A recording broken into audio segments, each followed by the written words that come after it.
What's up, everybody? You already know what time it is. It's an earlier It's Consulting Time episode. And so we're going to jump right in because today is day one of National Women's History Month. Now, in 1987, the National Women's History Project petitioned Congress to expand the national celebration to the entire month of March.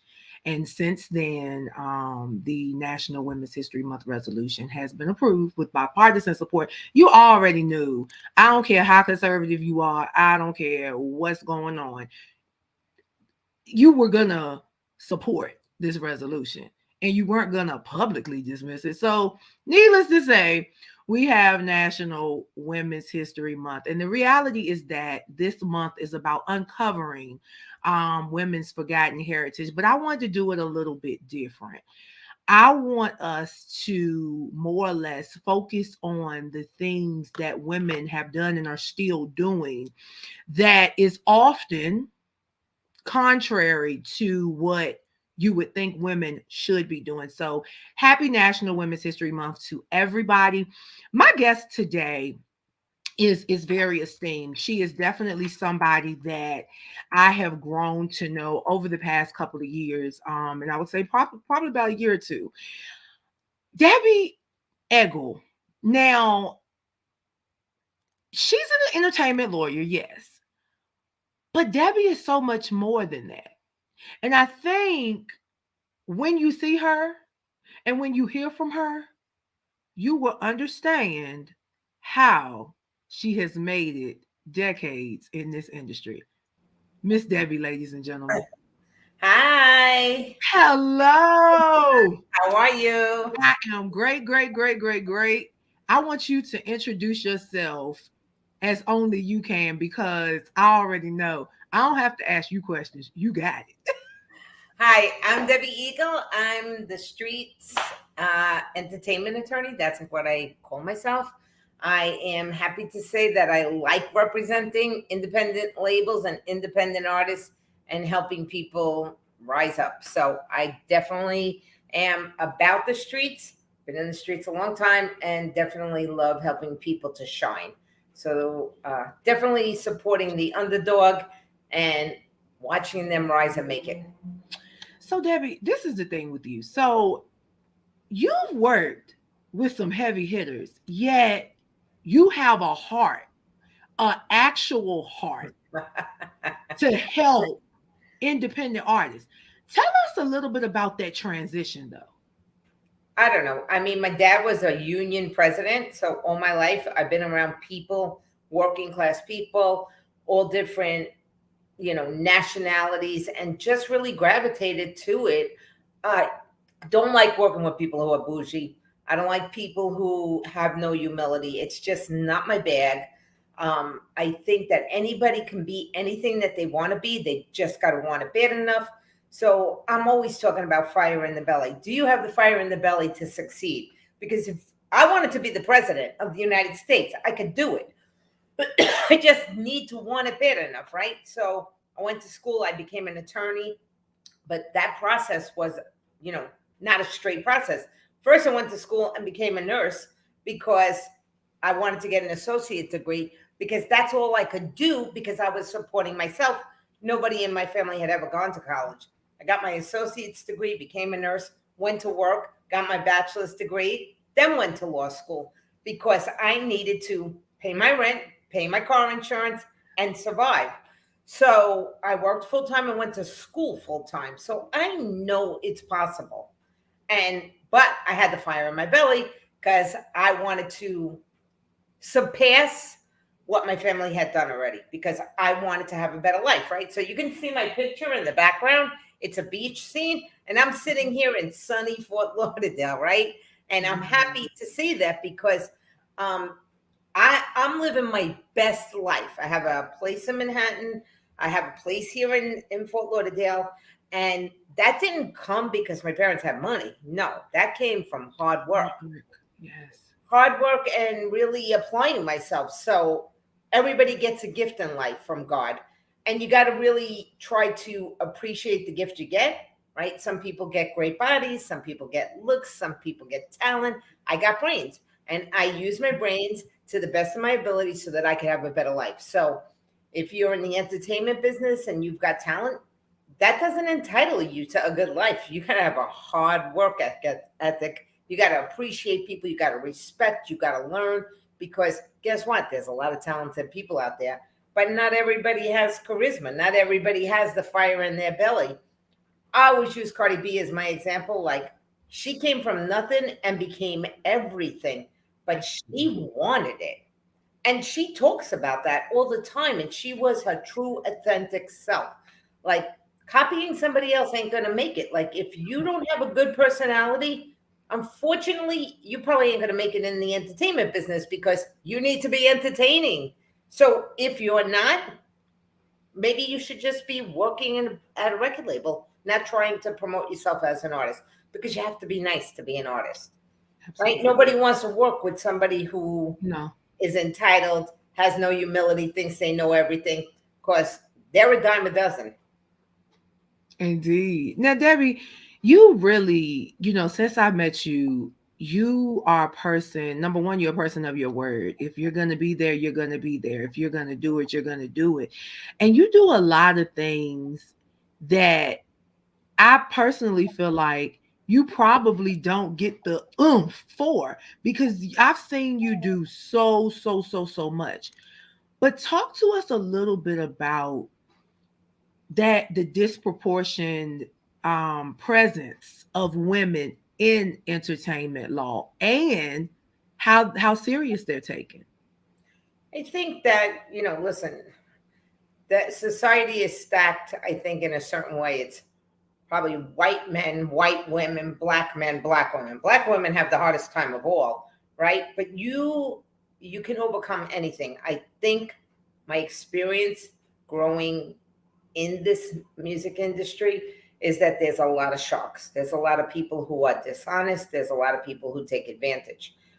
I don't know. I've been taken advantage of. I'll be straight out real about it because I don't want people to think that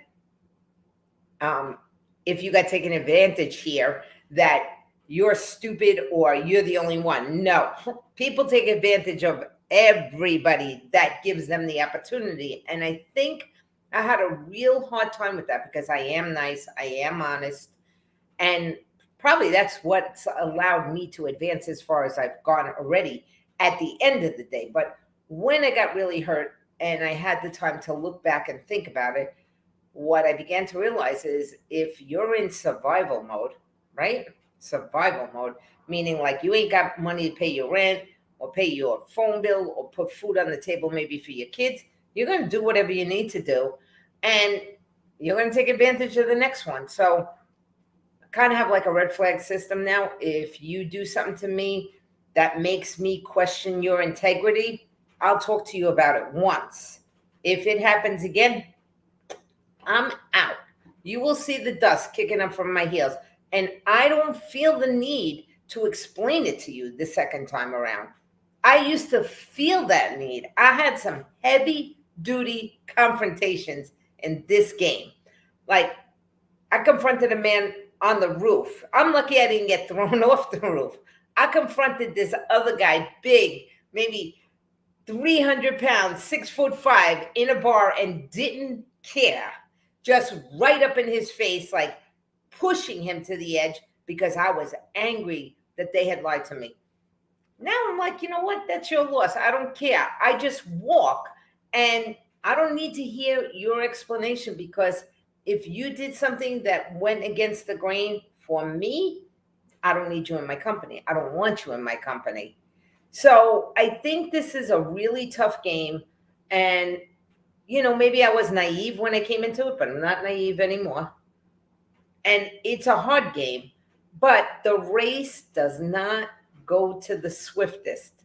It goes to the one with the most perseverance. And I am definitely the person with the perseverance. So I'm still here. I'm still standing. I'm still keeping my word. And I would say the people that are around me are real people. So if you are lucky enough to get in my circle, then you're going to be treated by the people around me the way I treat people. But it's not easy to get in my circle because I got to know that you are not going to be lying, making up stories, and maybe trying to take advantage of people around me. So, you know, I really try to vet people. You can't know anybody because they can hide themselves. But if you stick around long enough, and I don't mean years, I'm talking about a couple of months, it will surface. Show themselves. It will surface. Absolutely. When you don't confront them, and this is what I learned, they may think you're stupid. So they get more bold in their ability to lie. And then it's just easier to find them out. So, yeah, I use different tactics than I used when I first got here, but I definitely am happy to be in the music business. I love what I do. So I don't work a day in my life because I'm happy doing what I do. And what you do. I'm sitting right by the beach, so I'm even happier. I am going back to New York this week, though, and I'm already like, oh, God, it's going to be so cold there. How am I going to do this? But look, I don't know because we were in Dallas last weekend, and honey, it was 29 degrees, and I almost lost my mind. Ooh. So, you know, coming from 80 degrees the weekend before, now I was like, oh, no. Gracious. But I'm going to Jacksonville after I go to New York because I'm participating as a judge in a showcase. Okay. With a friend of mine named Frank. He's from Hustle House and QC. Okay. So that'll be interesting. I just did one here in Fort Lauderdale. But, you know, God is good all the time, right? So absolutely. I was talking to a friend of mine here in Fort Lauderdale about this venture that I signed up for. Okay. I'm choosing my words carefully, but it was kind of like a venture that I signed up for when I realized that was not working out the way I thought it would work out, right? To put it gently. Okay. And I was talking to the people upstairs and I said, last year, I spent the whole year working on my business, also working on my my book. I have a book. It's called, I just ran to pick it up. It's called For the Record. This is for all the people who are watching. You can get it at emusicentertainment.net. It's an instruction manual for the music business, whether you're an independent artist or an independent label. And last year I hired people to help me with social media. I hired people to do my IT. And I was excited because I was like, oh, I'm really going to promote myself. I'm really going to make this work. I'm going to really help people aside from what I do in my law practice.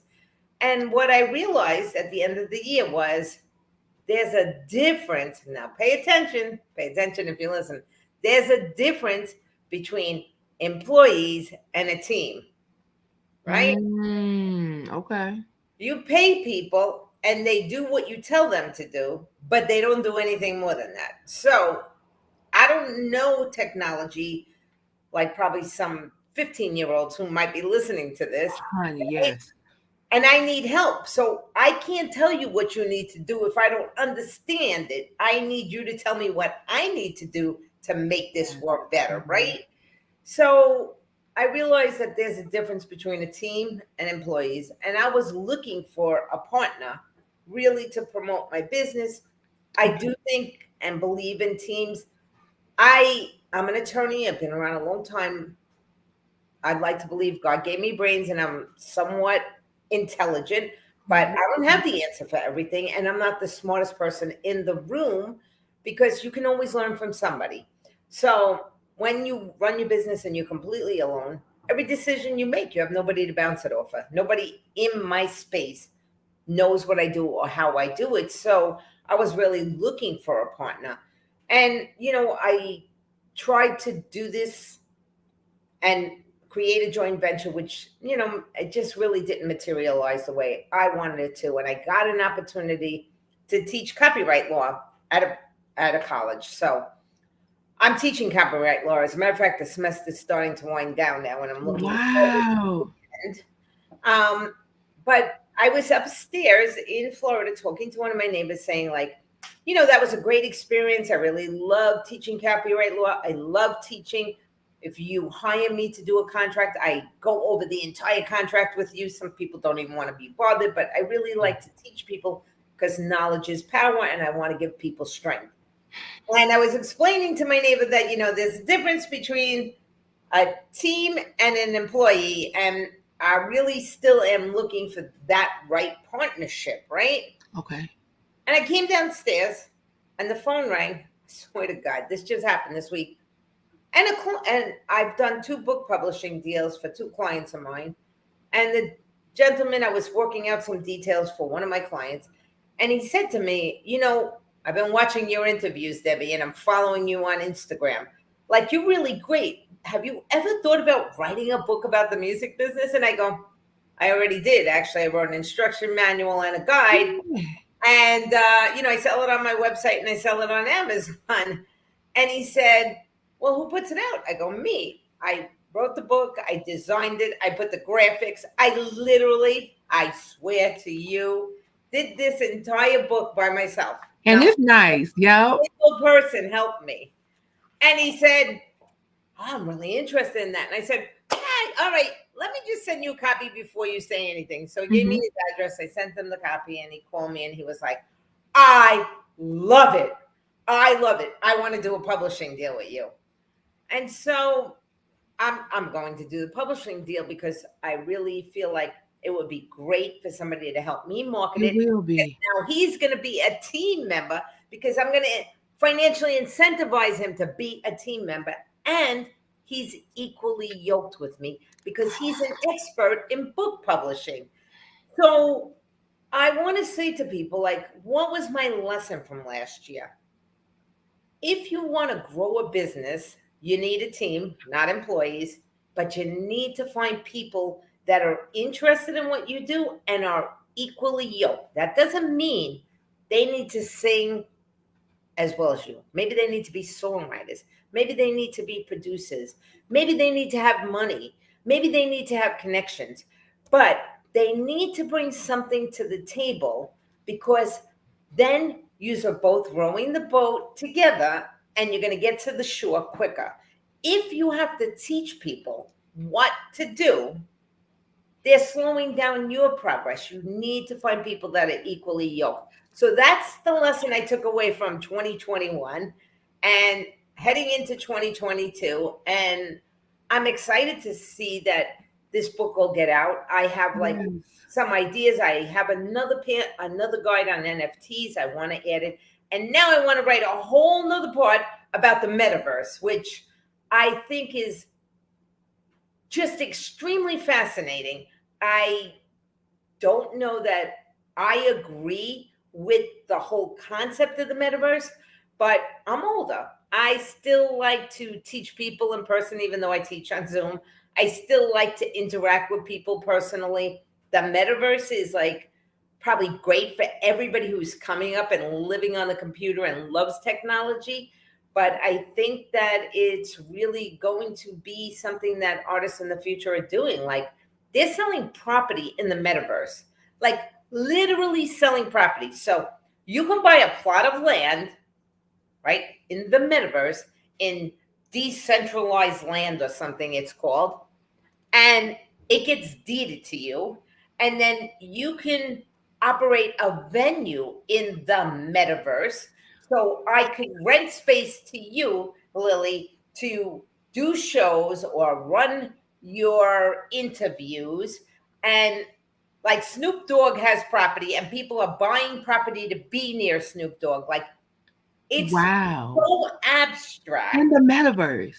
in the metaverse, right? And Facebook is going to change their name to Meta. They've already announced it. It's at the bottom of it. This is all because they want to capitalize on the metaverse. On the But I metaverse. don't really think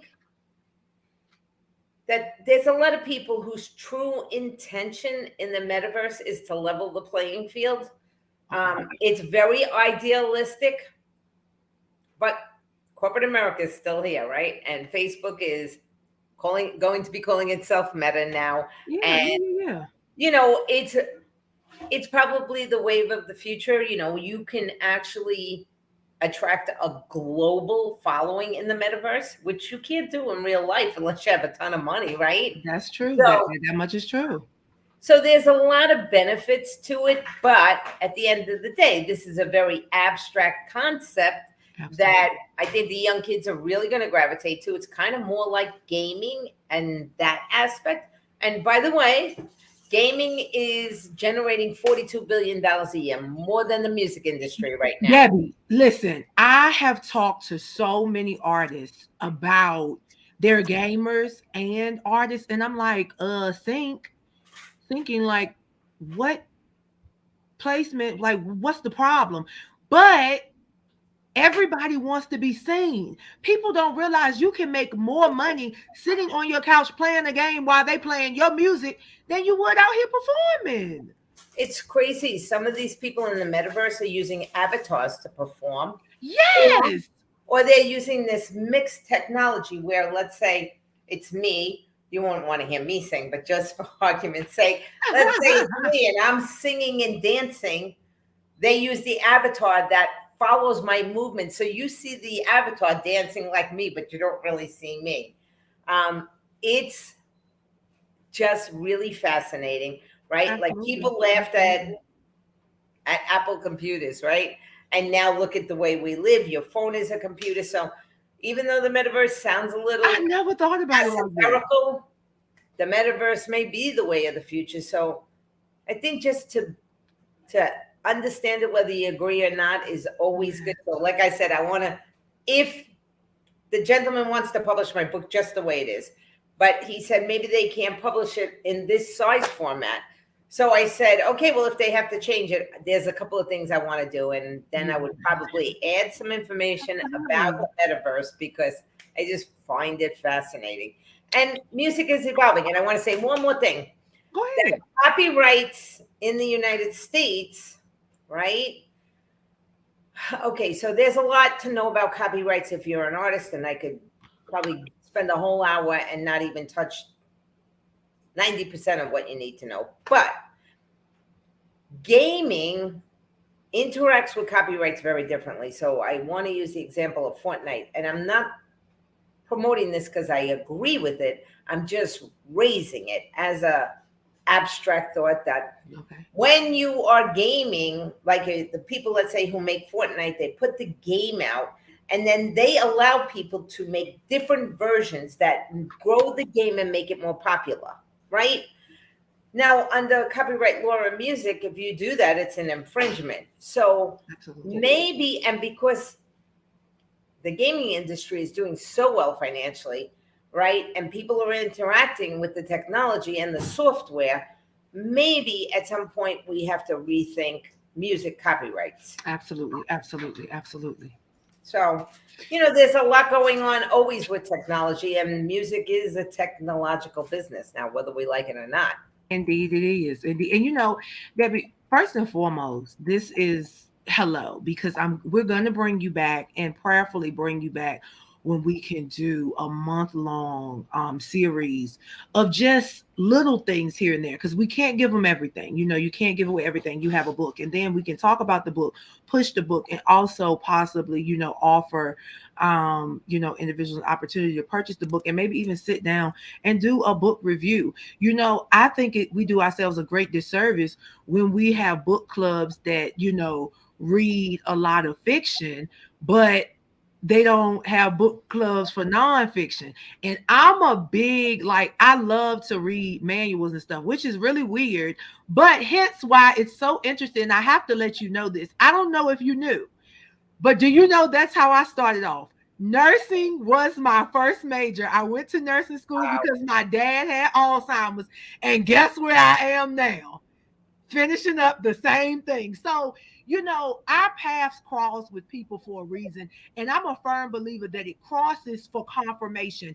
Even if we never do business, the mere fact that I know you did it and you started out the same way and you took, just like we went all around Uncle John's barn, but we're at a said destination.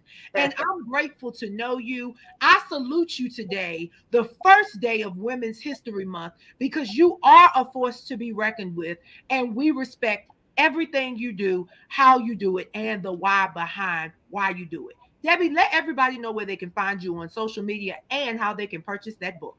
Okay, so you can find me. Everything right now is eMusic Entertainment. So you can find me on Instagram, Facebook, TikTok, Twitter, Reels, all that stuff. eMusic Entertainment. If you are looking for my artists, it's emusicentertainment.com. If you're looking for information educational for your own sake, it's emusicentertainment.net. I will tell you, if you go there, there's a blog. I have a lot of stuff on the blog. I haven't blogged in a while because I've just been too busy, but I have a lot of great articles for artists, independent labels, free of charge. I have free checklists that tell you everything you need to do before you put out a song. You'd be shocked. This is why you need a team. And if you want, you can go to the website and buy the book. It's $19.99. The book price will be going up after I deal with the publisher, because we're going to do some other things besides just this book. We're going to be adding information. So if you have an interest, go purchase it today, emusicentertainment.net. And thank you for having me on, Lily Mae. You're a force to be reckoned with also. Absolutely. Well, Debbie, we really do. We value your input, and we will see you soon. Thank you so much. Have a great day. Bye. Bye.